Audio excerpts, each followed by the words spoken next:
What's going on, everyone? So, for the upcoming I Know What You Did Last Summer, they are going with the exact same premise plot as the original. Group of teens run somebody over, try to cover it up, and killer is on the loose and starts trying to take them out the following summer because they know what you did last summer. They end up going and seeking help and guidance when they find out that, hey, this has happened before. And then they end up finding Julie and Ray, and Julie and Ray get kind of dragged in to this mess. And, there's a lot of questions about, like, how much screen time are Julie and Ray going to have? How much and how identical to the original film is this going to take place? And, how are they going to approach this? Is it going to be different? Or is it going to be an essential carbon copy of the original, and so on and so forth? But this is part of the hang-up and issues with these like legacy sequels, these requels and stuff like that. Now they are said to be keeping the continuity between 1 and 2, right? The third one, we don't talk about that. This is essentially the third one. So that's good, right? However, I do feel like they are kind of falling down the rabbit hole of like, you're becoming repetitive. Because not only did the original I Know What You Did Last Summer do this, the TV series over on Amazon did the exact same thing, right? Same idea, same plot, same premise, same story. And it's just, how many times can you keep doing the same thing before people kind of go like, all right, this is getting a little ridiculous. Like, you couldn't have came up with another original way to tell the story that you needed to tell without basically having history repeat itself, essentially. Now look, I am excited for this film, genuinely. I am definitely going to see it. But, there are these questions that are presented with this upcoming installment that do have concerns. And the series, this is just me personally, I'm sure many people liked it. I thought it was awful. Like, I thought the series was like unwatchably bad. And I know I'm not alone in that. Like, the consensus seems to be that that's the case, but I know that there are some people that like it. I know some people personally that like it. Most people I know are like, yeah, that was pretty rough, right? It took so long to get to the point, and then it's just like, not going to go down that rabbit hole, but as much as I would like to. But, my concern is, are you going to be able to put together a good quality film, kind of juggle what you need to juggle in order to have the legacy characters done in a proper manner? Have the new characters, have the development that you need to really kind of latch on to a new audience.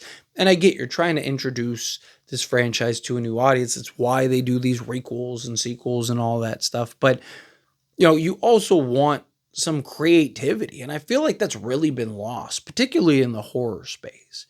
There's not much risk. I'm not saying that there aren't any original horror movies or that they, some franchises haven't like trying to take some risks, but it feels very few and far between at times. Right? Most of these films are, again, requels, legacy sequels, all that. And my biggest concern is the track record of most of these films that we've gotten. Again, not saying that we haven't gotten good sequels or requels to these iconic horror franchises, but more often than not, they're, The Exorcist Believer, or, Halloween Ends, or, all of these various platforms. I mean, even Scream. I'm a big Scream guy, favorite horror franchise, one of my favorite franchises, period.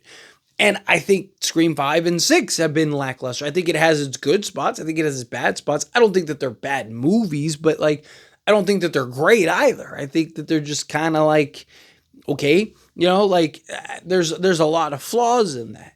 And again, when you're reintroducing the legacy characters, you're kind of, you have this expectation from, like the OG audience and the OG fan base. And then the new generations that this might be their first film that they're diving into. they don't know who they are. I mean, they might know who the actor and actress is, but they don't know about the characters. They didn't grow up with the characters, not familiar with the characters. So, they're trying to push and highlight the new characters. And you see more often than not, the legacy characters kind of get faded into the background.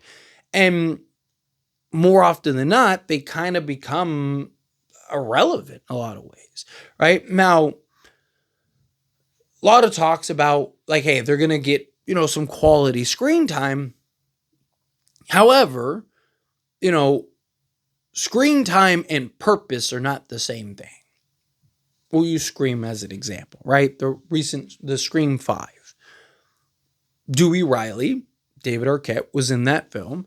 And I thought he was the heart of the movie, right? They did a really good job of incorporating him and having him be a fixture in that film and balancing out that. I didn't really like the backstory just because if you know the history of him and Gail, it just doesn't make sense. All they had to do was just flip it and it would have been fine. But that's the other here and there, right?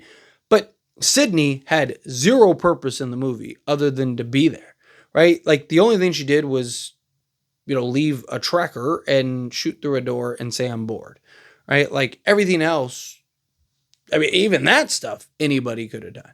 Could have had a cop character shoot through the door, right? Or something like that. The tracking thing, as soon as she puts the tracking on, she looks at Gail and she says, learned it's Gail Weathers thing. Like, right? So, okay, Gail could have done it. And then we knew Mindy was alive, so, like, she could have saved the day, right? So it's just like, there isn't real purpose. Scream 6, Gail, same thing. Literally, the only purpose she had was discovering the shrine room.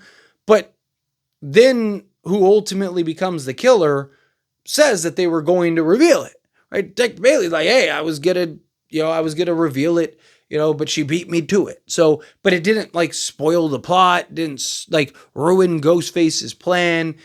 Like Ghostface wasn't there, like whatever, preparing for their next kill, and now they gotta like scurry away before they get caught, right? Like, point is that you can lose the legacy characters and the appeal and draw and kind of leave a bad taste. So it's just, again, trying to find that balance. And I don't think going the repetitive route is the right approach. I think just create a story in which they're all kind of involved, right? You could have had them all in the same town. You could have even kept it simple and just been like, hey, it's the 30th anniversary and somebody's running through the town in the slicker suit, right? Like, boom, Julie and Ray are being targeted. Or why is Julia Ray being targeted? Because they were the original. They were the ones that started it all, right? I just think that there's more simpler paths than just doing the remake route, but calling it a sequel. I'm excited. I want to see it. I'm sure many people probably watch this going, you don't sound very excited. I am. It's just I want to be honest about, what they're doing here. But anyway, as always, this is a discussion. Pass the question to you. Let me know your thoughts and opinions down in the comments below. What do you think? I'd feel with your thoughts. Agree with me, disagree with me, mixed in the middle.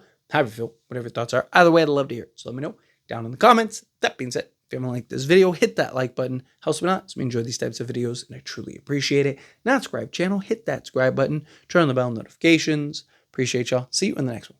Thank you.